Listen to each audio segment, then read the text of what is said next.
বন্ধু বান্ধৱীসকল যদি আপুনি এগৰাকী অৰুণোদয় আঁচনি হিতাধিকাৰী হয় আপোনাৰ যদি একাউণ্টত টকা সোমোৱা নাই তেতিয়াহ'লে আপুনি হিমন্ত বিশ্ব শৰ্মালৈ নিজৰ মোবাইলতে কিদৰে এপ্লিকেশ্যন লিখি পেলাই কমপ্লেইন কৰিব পাৰিব সম্পূৰ্ণকৈ মই ডিটেইলছত জনাম আপুনি কণ্টিনিউ চাই থাকিব প্ৰথম অৱস্থাত আপোনালোকক মই জনাই ল'ম কেনেদৰে আপুনি এপ্লিকেশ্যনখন লিখিব তাৰ আগতে সৰু এটা ৰিকুৱেষ্ট কৰোঁ যদি আপুনি আমাৰ ইউটিউব চেনেলটোত পোনপ্ৰথমবাৰৰ বাবে ভিজিট কৰিছে বা আমাৰ ফেচবুক পেজটোত পোনপ্ৰথমবাৰৰ বাবে ভিজিট কৰিছে তেন্তে আমাৰ ইউটিউব চেনেলটো ছাবস্ক্ৰাইব কৰি ফেচবুক পেজটো ফ'ল' কৰিবলৈ নাপাহৰিব আহক তেন্তে আমি অলপো পলম নকৰি ভিডিঅ'টোৰ ফালে আগবাঢ়োঁ প্ৰথম অৱস্থাত আমি আপোনালোকক জনাই ল'ম আপুনি এপ্লিকেশ্যনখন কেনেদৰে লিখিব তাৰপিছত আপুনি নিজৰ মোবাইলতে কেনেদৰে ছাবমিট কৰিব পাৰিব এপ্লিকেশ্যনখন বান্ধৱীসকল প্ৰথম অৱস্থাত আপোনালোকে এপ্লিকেশ্যনখন মন কৰক কেনেদৰে লিখিব প্ৰতি মাননীয় মুখ্যমন্ত্ৰী মহোদয় অসম চৰকাৰ দিছপুৰ গুৱাহাটী বিষয় অৰুণোদয় আঁচনি ধন নোপোৱাৰ সন্দৰ্ভত আবেদন মহাশয়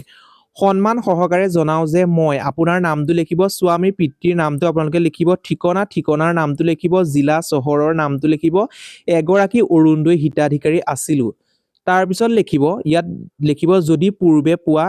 আছিল বুলি তেনেদৰে লিখিব বা পূৰ্বে পোৱা আছিলোঁ মোৰ অৰুণোদয় আইডি আপুনি অৰুণোদয় আইডিটো লাভ কৰিবৰ বাবে আপোনালোকৰ ওচৰৰ ব্লকলৈ যাব ব্লকত গৈ পেলাই আপোনাৰ আধাৰ কাৰ্ডটো বা বেংক পাছবুকটো দিব তেওঁলোকে আপোনালোকৰ আইডিটো উলিয়াই দিব অৰুণোদয় নাম্বাৰটো দিব তাৰপিছত বেংক একাউণ্ট নম্বৰটো তাত লিখিব লেখাৰ পিছত দুখিত যে মই বিগত কেতিয়াৰ পৰা আপুনি অৰুণোদয় ধন পোৱা নাছিলে সেই সম্পৰ্কে লিখিব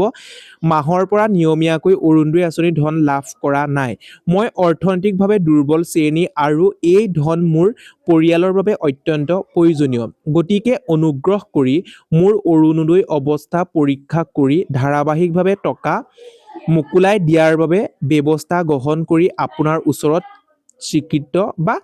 কৃতজ্ঞ থাকিম তাৰপিছত আপুনি লগত সংলগ্ন কৰি দিব আধাৰ কাৰ্ডৰ প্ৰতিলিপি bank passbook Arunodoi card ID প্ৰতিলিপি আৰু তলত লিখিব ইতি আপোনাৰ বিশ্বাসী তাৰপিছত স্বাক্ষৰ লিখিব নাম ঠিকনা ফোন নম্বৰ তাৰপিছত আপুনি যি তাৰিখে এপ্লিকেশ্যনখন ছাবমিট কৰে সেই এপ্লিকেশ্যনখন আপোনালোকে সুন্দৰকৈ দি দিব নিশ্চয় আপুনি বুজি পাইছে তাৰপিছত আপুনি কেনেদৰে কৰিব মই সেই সম্পৰ্কে জনাই আছোঁ বন্ধু বান্ধৱীসকল প্ৰথমতে আপোনালোকৰ মোবাইলৰ যিকোনো এটা ব্ৰাউজাৰ অপেন কৰি ল'ব যিহেতু মই ক্ৰম ব্ৰাউজাৰটো অপেন কৰি লৈছোঁ ক্ৰম ব্ৰাউজাৰটোত চাৰ্চ কৰিব CM আছাম বুলি চাৰ্চ কৰিব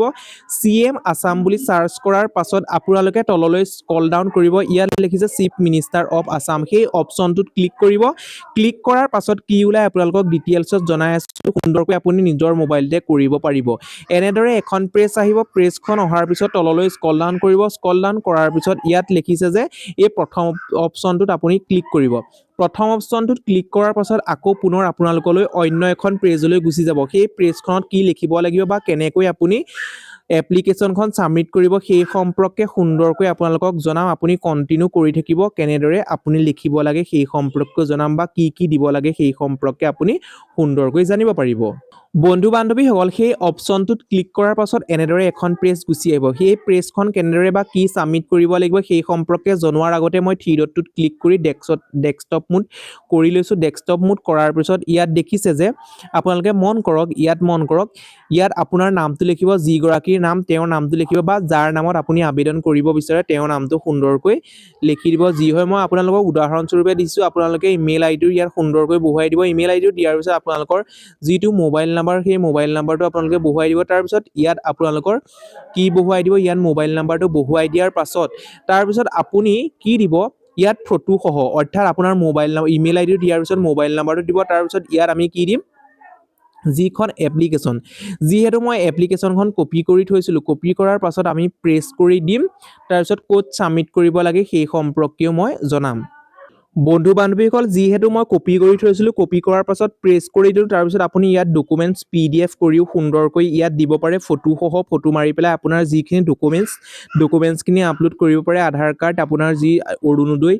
তাৰপিছত দিয়া থকা পাছবুক তেনেদৰে দিব পাৰিব তাৰপিছত কি কৰিব লাগিব ইয়াত চেণ্ড মেছেজত ক্লিক কৰিব ক্লিক কৰাৰ পাছতে আপোনালোকৰ ইনফৰমেশ্যনসমূহ চাই পেলাই গোটেই ডিটেইলছ চাই পেলাই আকৌ পুনৰ আপোনালোকৰ একাউণ্টত টকাখিনি সোমাই দিবৰ বাবে সক্ষম হ'ব। নিশ্চয় বুজি পালে আপুনি এই ইনফৰমেশ্যনটো বা আপুনি এই সৰু ট্ৰিকটো কৰি চাব।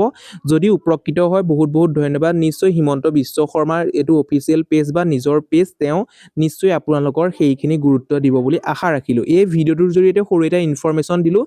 যদি আমাৰ ফেচবুক পেজটো চাই আছে, ফেচবুক পেজটো ফ'ল' কৰিবলৈ নাপাহৰিব। যদি আমাৰ ইউটিউব চেনেলটো চাই আছে, ইউটিউব চেনেলটো ছাবস্ক্ৰাইব কৰি কাষতে থকা বেল বটনটো প্ৰেছ কৰি অল অপশ্যনটো ক্লিক কৰিবলৈ নাপাহৰিব। আজিলৈ ভিডিঅ'টো ইমানেই, আকৌ পুনৰ নতুন এটা ভিডিঅ'ত লগ পোৱাৰ আশাৰে ধন্যবাদ।